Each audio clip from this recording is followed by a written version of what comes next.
நண்பர்கள் அனைவருக்கும் வணக்கம். டைட்டில் பார்த்துக்கிட்டிங்கன்னா, அர்னாப் அண்ட் அருணாச்சல். ஸோ ரொம்ப வித்தியாசமா இருக்கும் அப்படின்ற மாரி ஒரு சிலர் ஃபீல் பண்ணலாம். 2 முக்கியமான விஷயங்கள பத்தி நம்ம பேசப் போறோம். அதனால அர்னாப் அண்ட் அருணாச்சல் அப்படின்னு சொல்லிட்டு நான் வச்சிருக்கிறேன். ஃபர்ஸ்ட் என்ன முக்கியமான விஷயம் அப்படின்னு பார்த்துக்கிட்டிங்கன்னா, அர்னாப் கோஸ்வாமி அதாவது ரிபப்ளிக் டிவியோட சீஃப் எடிட்டர். ஸோ அவரோட அந்த லீக்டு வாட்ஸ்அப் அந்த கான்வர்சேஷன் சம்பந்தமா நான் ஃபர்ஸ்ட் சொல்லப் போறேன்.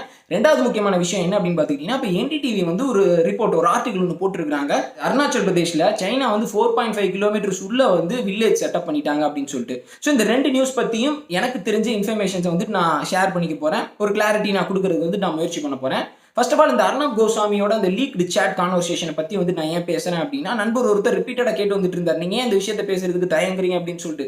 எந்த தயக்கமும் இல்லையே. ஆல்ரெடி அர்னாப் கோஸ்வாமியை ஏன் மும்பை போலீஸ் அரெஸ்ட் பண்ணாங்க அப்படின்னு சொல்லிட்டு ஒரு வீடியோ நம்ம பார்த்திருந்தோம். ஏன் அரெஸ்ட் பண்ணாங்க? ஒரு இன்டீரியர் டிசைனரும் அவருடைய அம்மாவும் தற்கொலை பண்ணதுல முக்கியமான காரணம் அர்னாப் கோஸ்வாமி தான். திருப்பி கொடுக்க வேண்டிய ஒரு சில பணத்தை கொடுக்கல. ஸோ அதனால நாங்க தற்கொலை பண்ணிக்கிறோம் அப்படின்னு சொல்லிட்டு அவங்களுடைய சூசைட் நோட்லயே அவங்க சொல்லியிருந்தாங்க. ஸோ அதனால தான் அர்னாப் கோஸ்வாமியை அரெஸ்ட் பண்ணாங்க. அதுக்கப்புறம் பெயில ரிலீஸ் பண்ணிட்டாங்க. அது வேற விஷயம்.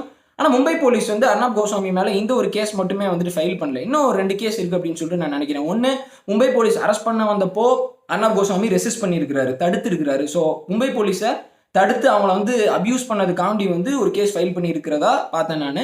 இன்னொரு முக்கியமான கேஸ் என்ன அப்படின்னு பார்த்துக்கிட்டீங்கன்னா, இந்த டிஆர்பி ஸ்கேம் கேஸ். இந்த டிஆர்பி ஸ்கேம் கேஸ் தான் ரொம்ப முக்கியமான கேஸ். அதாவது இந்தியாவில் இருக்கக்கூடிய இந்த டிஆர்பி ரேட்டிங்ஸ் எல்லாமே பொய்யானது தானா? அதாவது இதுல இந்த அளவுக்கு ஒரு சில மீடியா ஹவுசஸ் ரிபப்ளிக் போன்ற ஒரு சில நியூஸ் சேனல்ஸ் பெரிய அளவுக்கு தாக்கத்தை ஏற்படுத்துறாங்களா? அதாவது இந்த TRP ratings television rating points அப்படின்னு சொல்லுவாங்க. ஸோ அதை மாத்துறதுக்காண்டி ஸோ அதனால இது மேல ஒரு நம்பகத்தன்மையே இல்லாம போச்சு. ஸோ இந்த டிஆர்பி ஸ்கேம் கேஸ் ரிலேட்டடா மும்பை போலீஸ் கிட்டத்தட்ட 3000 பக்கம் சார்ஜ் ஷீட்டை கோர்ட்டை சப்மிட் பண்ணியிருக்காங்க. ஸோ அவங்களுடைய ஆதாரத்துக்கு வலு சேர்க்கும் விதத்துல தான் இந்த வாட்ஸ்அப் கான்வர்சேஷனை அந்த சார்ஜ் ஷீட்டோட சப்ளிமெண்டரியா சப்மிட் பண்ணியிருக்காங்க. இந்த கான்வர்சேஷன் யாருக்கும் நடந்திருக்கு அப்படின்னு பார்த்துக்கிட்டீங்கன்னா, ரிபப்ளிக் டிவியோட சீஃப் எடிட்டர் அர்னாப் கோஸ்வாமிக்கும் பார்க் அப்படின்ற அதாவது பிராட்காஸ்ட் ஆடியன்ஸ் ரிசர்ச் கவுன்சில் அப்படின்ற டிஆர்பி ரேட்டிங்கை ஆக்சஸ் பண்ணக்கூடிய அதை ஃபிக்ஸ் பண்ணக்கூடிய முக்கியமான ஒரு குரூப். ஸோ அதோட எக்ஸ் சிஇஓ தாஸ் குப்தா கிட்ட இவர் சேட் பண்ணியிருக்கிறாரு. ஸோ தாஸ் குப்தா 2019 சிஇஓ இருந்தாரா என்ன அப்படின்றது எனக்கு தெரியல. ஆனால் எக்ஸ் சிஇஓ அப்படின்னு சொல்லிட்டு மென்ஷன் பண்ணியிருக்காங்க. ஸோ முக்கியமான விஷயங்களை பத்தி இவர் பேசியிருக்கிறாரு. இதுல ஏன் பாயிண்ட் ஆஃப் கன்சர்ன் என்ன அப்படின்னு பார்த்துக்கிட்டீங்கன்னா, முக்கியமான கன்சர்ன் என்ன அப்படின்னு பார்த்துக்கிட்டீங்கன்னா, உங்க எல்லாத்துக்குமே தெரியும் February 14, 2019 புல்வாமா அட்டாக் நடந்தது, சூசைட் அட்டாக் நடந்தது. நம்மளுடைய சிஆர்பிஎஃப் சோல்ஜர்ஸ் கிட்டத்தட்ட 44 பேர் வீர மரணம் அடைஞ்சாங்க. நம்ம எல்லாத்துக்கும் அவ்வளோ பெரிய நம்ம சோக கடல்ல மூழ்கினோம் அப்படின்னே நம்ம சொல்லலாம். ஸோ அது சம்பந்தமா அவர் என்ன பேசியிருக்கிறார் அப்படின்னு பார்த்துக்கிட்டீங்கன்னா, in this attack we have won like anything அப்படின்னு சொல்லியிருக்கிறார். அதாவது அவர் என்ன சொல்லியிருக்கிறார் அப்படின்னா, இந்த புல்வாமா அட்டாக்னால இந்த சூசைட் அட்டாக்னால நம்மளோட டிவி சேனலோட டிஆர்பி ரேட்டிங் அப்படின்றது கூடி இருக்கு அப்படின்னு சொல்லிட்டு அவர் மென்ஷன் பண்ணி சொல்லியிருக்கிறார். இது எந்த அளவுக்கு ஒரு கேவலமான விஷயம். அதாவது நிறைய பேர் சொல்லுவாங்க, இந்த யூடியூப் சேனல்ஸ் அப்புறம் நிறைய டிவி சேனல்ஸ் எல்லாத்தையுமே இந்த மாதிரி ஏதாவது ஒரு பெரிய அளவுக்கு நியூஸ் அப்படின்ற ஒன்று வருது அப்படின்னு வச்சுக்கோங்களேன். இந்த கோபி சுதாகர் கூட காமெடியில பண்ணியிருப்பாங்க பரிதாபங்கள். என்ன அப்படின்னா, ஏதாவது ஒரு பெருசா மழை பெய்யுது அப்படின்னா, இன்னைக்கு உன் காட்டுல மழைப்பா, நீ அதையே கவர் பண்ணி விடாம அப்படியே ஃபோக்கஸ் பண்ணிட்டு இருப்ப அப்படின்னு சொல்லிட்டு கிண்டலா சொல்லியிருப்பாங்க. அதே மாதிரி யூடியூபர்ஸையும் சொல்லுவாங்க, ஏதாவது ஒரு டாபிக் வந்துருச்சுன்னா ரிப்பீட்டடா அதை பத்தி போட்டு நீ பணம் சம்பாதிக்கிறீங்க அப்படின்னு சொல்லிட்டு. ஸோ இப்படி இந்த மீடியாஸ் அந்த மீடியா நெட்வொர்க்கே எப்படி இருக்கு அப்படின்னு பார்த்துக்கிட்டீங்கன்னா, ஒரு சென்சிட்டிவான விஷயத்தை எடுத்து அதை பெரிய அளவுக்கு டிஆர்பி அதை வச்சு அவங்களுடைய டிஆர்பி பெரிய அளவுக்கு கொண்டு வருது. ஆனா இந்த ராணுவ வீரர்களுடைய மரணம், அவர்களுடைய இந்த ரத்தத்தை யூஸ் பண்ணி நம்மளுடைய சேனலோட டிஆர்பி கூடிருச்சு அப்படின்னு சொல்லிட்டு அவர் சொல்றது அப்படின்றது கண்டிப்பா அதை ஏத்துக்கவே முடியாது. அதை கண்டிப்பா யாருமே சப்போர்ட்டும் பண்ண முடியாது. இன்னொரு விஷயம் சொல்லியிருக்கிறார் என்ன அப்படின்னா, something big is going to happen அப்படின்னு சொல்லியிருக்கிறாரு. அதாவது நம்ம எல்லாருமே ப்ரிடிக்ட் பண்ண ஒரு விஷயம் தான். அதாவது புல்வாமா சூசைட் அட்டாக் நடந்த உடனே நம்மளுடைய கவர்மெண்ட் ஒரு பெரிய ரெஸ்பான்ஸ் போடுவாங்க. அதாவது பெரிய பதில் தாக்குதல் அப்படின்றத பாகிஸ்தானுக்கு கண்டிப்பா பாகிஸ்தான்ல இருக்கக்கூடிய தீவிரவாத நிலைகள் மீது தொடுப்பாங்க அப்படின்னு சொல்லிட்டு நம்மளும் பேசணும். Cabinet committee of security meeting எல்லாமே போட்டாங்க.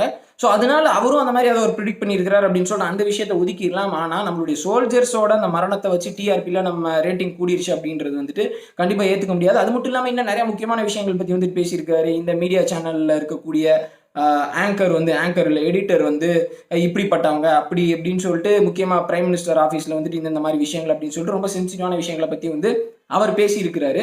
ஸோ அதனால இப்போ இந்த நேஷனல் பிராட்காஸ்டிங் ஏஜென்சி அதாவது நிறைய மீடியா ஹவுசஸ் அதாவது என்டிடிவி, டைம்ஸ் நவ் அப்புறம் நிறைய முக்கியமான நியூஸ் சேனல்ஸ் இருக்கக்கூடிய அந்த அசோசியேஷன் ரிபப்ளிக் டிவி நெட்வொர்க்கை எங்களுடைய அசோசியேஷன்ல இருந்தே தூக்கணும். ஸோ அவங்கனால பெரிய அளவுக்கு கெட்ட பேர் டிஆர்பி அவங்களால நிறைய மேனிபுலேட் ஆயிருக்கு அப்படின்னு சொல்லிட்டு குற்றம் சாட்டி வந்துட்டு இருக்காங்க. காங்கிரஸ் கவர்மெண்ட் வந்து, அதாவது மகாராஷ்டிரா ஸ்டேட் காங்கிரஸ் வந்துட்டு என்ன சொல்லியிருக்காங்க அப்படின்னா, இதுக்கு கவர்மெண்ட் வந்து ஒரு என்கொயரி வந்து, அதாவது இந்த அர்னாப் சொன்ன இந்த முக்கியமான சென்சிட்டிவ் விஷயத்துக்கு வந்துட்டு ஒரு என்கொயரி வந்துட்டு கமிட்டி வந்துட்டு போடணும் அப்படின்னு சொல்லியிருக்காங்க. நேஷனல் காங்கிரஸ் பார்ட்டி வந்துட்டு ஒரு பார்லிமெண்ட்ரி என்கொயரி கமிட்டி வந்துட்டு போடணும் அப்படின்னு சொல்லிட்டு அவரும் வந்துட்டு சொல்லியிருக்காரு. பிரிண்ட் பத்திரிகை என்ன சொல்லியிருக்காங்க அப்படின்னு பார்த்துக்கிட்டீங்கன்னா, காங்கிரஸ் வந்து பெரிய அளவுக்கு இப்போ அர்னாப் சேட்ல இருந்து லீக் ஆயிருக்கக்கூடிய இந்த சேட் டீடைல்ஸ் பார்த்துக்கிட்டிங்கன்னா ரொம்ப ஒரு முக்கியமான விஷயம். ஸோ இது சம்பந்தமா காங்கிரஸ் வந்து மத்திய அரசாங்கத்துக்கு பெரிய நெருக்கடி போடணும், பெரிய அளவுக்கு வந்துட்டு விமர்சிக்கணும். ஆனால் காங்கிரஸ் வந்து தூங்கிட்டு இருக்காங்களா அப்படின்னு சொல்லிட்டு பிரிண்ட் பத்திரிகையில் வந்துட்டு விமர்சிச்சிருக்கிறாங்க. ஸோ இதுதான் அர்னாப் சேட் டீடைல்ஸ் ரிலேட்டடான விஷயம். நான் ப்ரிசைஸாக ஷார்ட்டாக சொல்லணும் அப்படின்னா, இப்போ என்டிடிவி பப்ளிஷ் பண்ணியிருக்கக்கூடிய ஸ்டோரி, அதாவது என்டிடிவி வந்து சேட்டிலைட் இமேஜஸை அக்சஸ் பண்ணி ஒரு முக்கியமான விஷயத்தை வந்து நாங்கள் சொல்கிறோம் அப்படின்னு சொல்லிட்டு சொல்லியிருக்கிறாங்க. அது என்ன அப்படின்றத வந்து நம்ம பார்க்கலாம். என்டிடிவி என்ன சொல்லியிருக்கிறாங்க அப்படின்னு பார்த்தீங்கன்னா, அருணாச்சல் பிரதேஷ்ல இந்தியாவும் சைனாவும் அந்த டிமார்க்கெட் பண்ற பவுண்டரி வந்துட்டு மேக்மோகன் லைன் அப்படின்னு சொல்லிட்டு சொல்லுவாங்க. ஸோ இந்த மேக்மோகன் லைன் தான் வந்துட்டு இந்தியா வந்து இப்போதைக்கு லைன் ஆஃப் ஆக்சுவல் கண்ட்ரோல் அப்படின்னு சொல்லிட்டு வந்துட்டு இந்தியா ஃபிக்ஸ் பண்ணி வச்சிருக்காங்க. சைனா வந்து இந்த மேக்மோகன் லைனை வந்துட்டு சைனா அக்செப்ட் பண்ணலை. இப்போ இந்த மேக்மோகன் லைனுக்குள்ள வந்து 4-5 கிலோமீட்டர் உள்ள வந்து சைனா வந்து ஒரு வில்லேஜை எஸ்டாப்ளிஷ் பண்ணியிருக்கிறாங்க. அதாவது சுபான்சிரி டிஸ்ட்ரிக்ட்ல அப்பர் பார்ட்ல சைனா வந்து ஒரு வில்லேஜை எஸ்டாப்ளிஷ் பண்ணியிருக்கிறாங்க. 101 வீடுகள் இருக்கக்கூடிய ஒரு வில்லேஜை செட்டப் பண்ணியிருக்கிறாங்கன்னு சொல்லிட்டு என்டிடிவி வந்து சொல்றாங்க. நாங்கள் 2019 ஆகஸ்ட் மாதம் வந்துட்டு சேட்டிலைட் இமேஜஸை பார்த்தோம். அதோட 2020 நவம்பர் மாதம் சேட்டிலைட் இமேஜஸை பார்க்குறப்போ பெரிய அளவுக்கு கன்ஸ்ட்ரக்ஷன் ஆக்டிவிட்டீஸ் அப்படின்றது நடந்திருக்கு அப்படின்னு சொல்லிட்டு என்டிடிவி அவங்களுடைய ரிப்போர்ட்டில் பப்ளிஷ் பண்ணியிருக்கிறாங்க. அவங்களே கீழேயும் சொல்லியிருக்கிறாங்க. என்ன சொல்லியிருக்காங்க அப்படின்னா, இது வந்து மேக்மோகன் லைனுக்கு 4-5 கிலோமீட்டர் உள்ள இருந்தாலும் இந்த இடம் 1959ஆம் ஆண்டுலேருந்து இந்தியாவோட கட்டுப்பாட்டில் இல்லை அப்படின்றத அவங்க சொல்லியிருக்கிறாங்க. அந்த இடத்துல சைனீஸ் மிலிட்ரியோட பிஎல்ஏவோட ஒரு மிலிட்ரி போஸ்ட்டும் இருந்தது, செக் போஸ்ட்டும் இருந்தது. அது போக இப்போ வில்லேஜை வந்து செட்டப் பண்ணியிருக்காங்க அப்படின்னு சொல்லியிருக்காங்க. ஸோ இது வந்து ஒரு சிலருக்கு, அதாவது இந்த டிஃபென்ஸ் நியூஸை புதுசாக பார்க்குறவங்களுக்கு கொஞ்சம் புரியாமல் இருக்கலாம். என்ன அப்படின்னா, நம்ம பவுண்டரி அது 1959ஆம் ஆண்டுலேருந்து அந்த இடம் நம்மளோட கட்டுப்பாட்டில் இல்லையே, இது எப்படி அப்படின்னு சொல்லிட்டு கேட்கலாம். இது வந்து நிறைய பேர் வந்து நம்மளோட இந்தியாவோட மேப்பை பார்க்குறப்ப வந்து என்ன நினைப்பாங்க அப்படின்னா, காஷ்மீர்னா வந்துட்டு ஜென்ரலாக எல்லாருமே காட்டக்கூடிய அந்த காஷ்மீர் மேப் தான் வந்துட்டு நம்மள்ட்ட முழுசாக இருக்கு போல இருக்கு அப்படின்னு சொல்லிட்டு திங்க் பண்ணிடுவாங்க. நான் கூட ஆக்சுவல் காஷ்மீர் மேப் நம்மளோட கட்டுப்பாட்டில் இருக்கக்கூடிய இப்போ இருக்கக்கூடிய Jammu and Kashmir region, Ladakh region வந்துட்டு நான் போடுறப்போ ஆக்சுவல் மேப்பை வந்துட்டு நீங்கள் போடுங்க, இந்தியாவோட ஒரிஜினல் மேப்பை வந்துட்டு நீங்கள் போடுங்க, நீங்கள் என்ன வந்து எனிமீஸ் ஆக்குபை பண்ண இடத்துல போட்டிருக்கீங்க அப்படின்னு சொல்லிட்டு சொல்லுவாங்க. அதாவது இந்த டிஃபென்ஸ் நியூஸை தெரிஞ்சு படிக்கிறவங்களுக்கு தெரியும், பாகிஸ்தான் ஆக்குபைட் காஷ்மீர் வந்து பாகிஸ்தான் கிட்ட தான் இருக்கு, கில்கித் பல்திஸ்தான் இந்தியா கிட்ட இல்ல, அக்ஸை சீன் வந்துட்டு இந்தியா கிட்ட இல்ல, சைனா கிட்ட தான் இருக்குன்னு சொல்லிட்டு. அதே மாதிரியே மேக்மோகன் லைன் அப்படின்றது இந்தியா வந்து இதுதான் வந்து எல்லையா இருக்கும் அப்படின்னு சொல்லிட்டு ஃபார்முலேட் பண்ணது.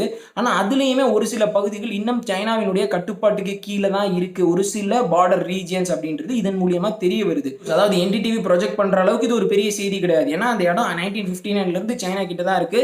சைனா வந்து அவங்கள்ட்ட இருக்கக்கூடிய அந்த பார்டர் ரீஜன்ஸ் எல்லாத்தையுமே வந்துட்டு ரேப்பிடாக அங்கே இருக்கக்கூடிய இன்ஃப்ராஸ்ட்ரக்சர் வந்துட்டு அதிகப்படுத்தி வந்துட்டு இருக்காங்க. இப்போ ரீசெண்டாக டோக்லாம் பிளாட்டூனையும் அதான் அவங்க பண்ணி வந்துட்டு இருக்காங்க. பூட்டானோட பார்டர்லேயும் வந்துட்டு அவங்க அதான் பண்ணி வந்துட்டு இருக்காங்க. இப்போ சைனா பிடிச்ச இடத்த வந்து, அதாவது சைனா வில்லேஜ் செட்டப் பண்ண அந்த இடத்த வந்து இந்தியா கிளைம் பண்ணி வந்துட்டு இருக்காங்க. இது எங்களுக்கு சொந்தமான பகுதி அப்படின்னு சொல்லிட்டு 1959ஆம் ஆண்டுலேருந்து 1962ஆம் ஆண்டு வரைக்கும் அந்த பர்டிகுலர் பாயிண்ட்ல நிறைய மோதல் இந்தியா ஆர்மிக்கும் சைனீஸ் பிஎல்ஏக்கும் வந்துட்டு நிறைய மோதல் அப்படின்றது நிகழ்ந்தது. அதுக்கப்புறம் 2000ல இருந்து, அதாவது 2000ஆம் ஆண்டுல இருந்து சைனா வந்து அவங்களுடைய அந்த மிலிட்ரி அவுட் போஸ்டோட சைஸையும் வந்துட்டு அவங்க பெருசுபடுத்திட்டாங்க. ஓகே, அப்போ மக்களுக்கு தெளிவுபடுத்தும் விதத்தில் வந்துட்டு இதை காட்டலாம் அப்படின்னா நம்மளுடைய மேப் வந்துட்டு ரீட்ரா பண்ணும். இந்த இடம் நம்ம கிளைம் பண்ணக்கூடிய லைனு, ஆனால் அதில் இவ்வளோ தூரம் வந்துட்டு அவங்க பிடிச்சிருக்கிறாங்க அப்படின்னு சொல்லிட்டு அதை நம்ம காமிச்சா நம்ம வந்து சைனா வந்து 4-5 கிலோமீட்டர் இல்லை உள்ளெல்லாம் வரல அப்படின்னு சொல்லிட்டு வந்துட்டு நம்ம சொல்லலாம். ஆனால் நம்ம கிளைம் பண்ணிட்டு இருக்கக்கூடிய அந்த பகுதிகளில், இதில் சிம்பிளாக சொல்லணும் அப்படின்னா, நம்ம கிளைம் பண்ணிட்டு இருக்கக்கூடிய அந்த பகுதிகளில் சைனா வந்து பெரிய அளவுக்கு இன்ஃப்ராஸ்ட்ரக்சர் டெவலப்மெண்ட் அப்படின்றத கொண்டு வந்துட்டு இருக்காங்க அப்படின்றதான். ஸோ என்டிடிவி கொண்டு வந்த இந்த ரிப்போர்ட்டுக்கு வந்துட்டு நம்மளுடைய சென்ட்ரல் கவர்மெண்ட் என்ன சொல்லியிருக்காங்க அப்படின்னா, அது தவறு அப்படின்னு சொல்லிட்டு நம்மளுடைய சென்ட்ரல் கவர்மெண்ட் சேலஞ்ச் எல்லாமே பண்ணல. நாங்கள் எல்லாத்தையுமே வாட்ச் பண்ணிட்டு தான் இருக்கிறோம். நம்மளும் வந்து நம்மளுடைய பார்டர் ரீஜன்ஸில் இன்ஃப்ராஸ்ட்ரக்சர் டெவலப்மெண்ட்டை வந்துட்டு தீவிரப்படுத்தி வந்துட்டு இருக்கிறோம் அப்படின்றத வந்துட்டு சொல்லியிருக்காங்க. ஸோ சைனா பண்ணக்கூடிய இந்த விஷயம் என்ன அப்படின்னு பார்த்துக்கிட்டிங்கன்னா, சலாமி ஸ்லைசிங் பாலிசி, அதாவது எதிரிகளோட இடத்த கொஞ்சம் கொஞ்சமாக அப்படியே வந்துட்டு கரையான் அரிக்கிற மாதிரி வந்துட்டு சுரண்டி பிடிக்கிறது. இப்போ ரீசெண்டாக வந்து அவங்களுடைய இந்த வில்லேஜஸ் வந்து பார்டரில் செட்டப் பண்ணுறது வந்துட்டு ஒரு டாக்டிக்காக வச்சிருக்காங்க. ஸோ அவங்களுடைய சர்வே ரெக்கார்டில் வரும். நாளைக்கு பேச்சுவார்த்தையில் வந்துட்டு ஈடுபடுறப்போ வந்துட்டு இல்லை எங்களுடைய மக்கள் வந்துட்டு இங்கே தான் நாங்கள் வந்து செட்டப் பண்ணியிருக்கிறோம், ட்ரெடிஷ்னலாக இந்த இடத்துல எங்களுடைய மக்கள் வந்துட்டு வாழ்ந்து வந்தாங்க அப்படின்றது வந்துட்டு அவங்க காமிச்சிடலாம். ஆனால் 2 நாட்டுக்கும் இடையில் இருக்கக்கூடிய இந்த பைலேட்டரல் அக்ரிமெண்ட்ஸின் படி இந்த டிஸ்பியூட்டட் ரீஜியனில் வந்துட்டு வில்லேஜஸ் செட்டப் பண்ணக்கூடாது. இது இந்தியா ஒரு ப்ரொட்டஸ்டாக பீஜிங் கிட்ட சொன்னாங்களா அப்படின்ற அந்த இன்ஃபர்மேஷன் வந்துட்டு நம்மளுக்கு தெரிய வரணும்.